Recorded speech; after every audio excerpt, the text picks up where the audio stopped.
दोस्तों आप इस क्लास को स्किप मत कीजिएगा क्योंकि हम जैसा कि कक्षा 10वीं यूरोप में राष्ट्रवाद का उदय इस चैप्टर को पढ़ रहे थे और इस चैप्टर में अब तक हमने बहुत सारी चीज़ों को पढ़ा, बहुत सारे शब्दों को पढ़ा और कल हमने ये जो इमेज था आपका, इस इमेज को अच्छी तरह से समझा। और आज के इस वीडियो में हम जो है राष्ट्रवाद के उदय में एक पॉइंट है फ्रांसीसी क्रांति और राष्ट्र का विचार।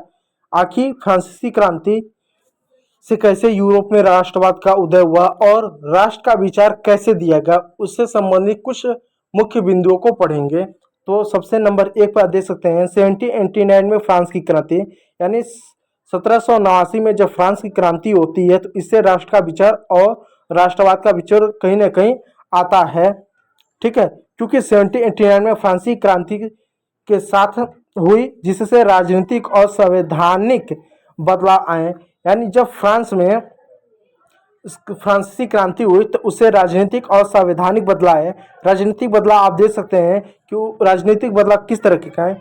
क्रांति से पहले राजाओं महाराजाओं का शासन था, लेकिन जब क्रांति हुई तो राजाओं महाराजाओं का शासन समाप्त हुआ। उनकी जगह पर क्या हुआ, एक असेंबली आया, एक स्टेट आया, एक असेंबली आया और वहां पर लोगों का चुनाव होने लगा। एक तरह से लोकतंत्र जैसा है, चुनाव होने लगा। और जहां पर जो फैसले राजा खुद लेता था, अपनी इच्छा अनुसार लेता था, वहां पर फैसले अपनी इच्छा अनुसार नहीं होने लगे, बल्कि एक संविधान बना। उस संविधान की वजह से क्या होने लगे, फैसले होने लगे। तो फ्रांस की क्रांति से राजनीतिक और संवैधानिक बदलाव देखने को मिले, जिससे राष्ट्रवाद की विचारधारा को मजबूत मिला, राष्ट्र की विचारधारा को मजबूती मिली।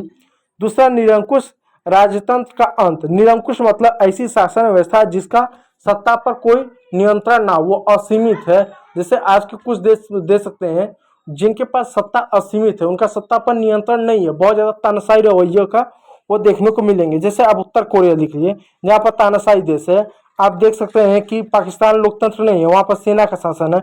आप म्यांमार देख लिए, वहाँ पर भी तानाशाही है, वहाँ पर भी सेना की तरह से शासन दे सकते हैं, लोकतंत्र वो देश नहीं है। तो निरंकुश शासन है। तो जहां पर राजतंत्र होता, राजाओं महाराजाओं का शासन था, उसको निरंकुश सरकार आमतौर पर हम कहते हैं।